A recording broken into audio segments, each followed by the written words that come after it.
আসসালামু আলাইকুম গাইস, আজ চলে আসলাম আবারও একটা নতুন ব্লগ নিয়ে। গরুর কলিজা আর আলু ভুনা। কলিজা টুকুন আমি ছোট ছোট করে কেটেছি, আলুও ছোট ছোট করে কেটেছি এর মধ্যে যাতে মশলা ঢোকে। আর সব মশলাগুলো আমি প্লেটের উপরে চামচ দিয়ে নিয়েছি। ওয়ান চামচ করে সব কিছু নিয়েছি, তার সঙ্গে কাঁচামরিচও নিয়েছি। আর কাঁচামরিচের ফ্লেভারটা একটু অন্যরকম আসে।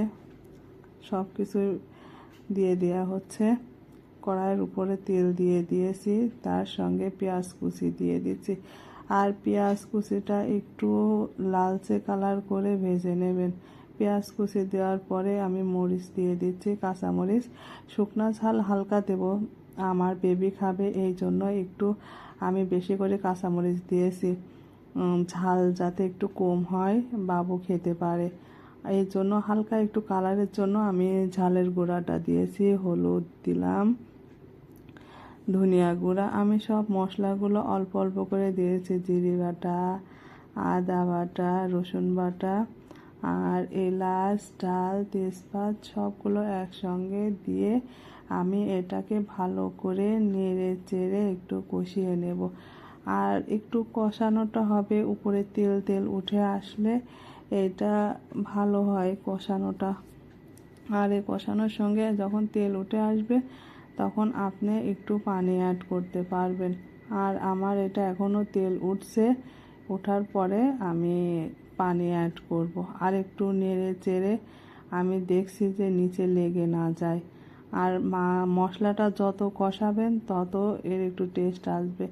আমি পানি দিয়ে দিলাম, পানি দিয়ে আর একটু নেড়ে চেড়ে ভালো করে একটু কষিয়ে নেব। মশলাটা সুন্দর করে কষাবেন, স্বাদ অনেক সুন্দর হবে। এরপরে আমি কলিজাটা ঢেলে দিচ্ছি, আর পরে আলু দেব। কলিজাটা একটু শক্ত হয়, এই জন্য আগে এটাকে একটু কষিয়ে নেব। সুন্দর করে একটু কষিয়ে নিয়ে আমি একে ঢেকে দেব। ঢেকে দিয়ে আমি একটু অপেক্ষা করব। আর কলিজা ভুনাটা বাচ্চাদের জন্য খুবই উপকার, এই জন্য আমার বাচ্চাকে খাওয়াবো বলে আমি একটু ঝাল কম দিয়েছি। আর কাঁচা মরিচের রান্না এটা, এই জন্য কালারটা একটু কম আসবে। দেখতে একটু কেমন হলেও খেতে কিন্তু টেস্ট হবে। আর শুকনো ঝালের পাশাপাশি কাঁচা মরিচের টেস্ট ভালো হবে। আলু দিয়ে দিলাম, আলু দিয়ে আবারও একটু নেড়ে চেড়ে আমি একে ভালো করে কষিয়ে নেব। একটু আলু দিয়ে একটু কষাবেন ভালো করে। আলুও ছোট ছোট করে নিয়েছি, আর এই জন্য যে মশলাগুলো সব ওর মধ্যে ঢোকে। আর আমি এটাকে একটু ঢেকে দেব, ঢেকে দিয়ে আর একটু রেখে দেব মিডিয়াম আছে। আবার একটু নেড়ে চেড়ে মশলা দেব, গুঁড়ো মশলা। আর এটা আমার প্রায় হয়েই এসছে, আমি আর একটুখানি নেড়ে নেব। এটাকে যত কষাবেন তত টেস্ট আসবে। আর কষানোর মধ্যে সব কিছু। আর একটু আমার বাবা মা অসুস্থ, একটু নরম করব এই জন্য আমি একটু একটু অনেকক্ষণ ধরে কষিয়ে নিচ্ছি। পানি দিয়ে দিলাম, আবার একটু একটু শক্ত আছে এই জন্য পানি দিয়ে দিচ্ছি। পানি দিয়ে আবার একটু নেড়ে চেড়ে আবার ঢেকে দেব। তারপরে এটাকে আপনার অল্প আঁচে রেখে দিয়ে আস্তে আস্তে করে জাল দেব, এটা যাতে সুন্দরভাবে নরম হয়। আর বাবা মা তো অসুস্থ, দাঁত নেই, তাদের একটু নরম লাগবে।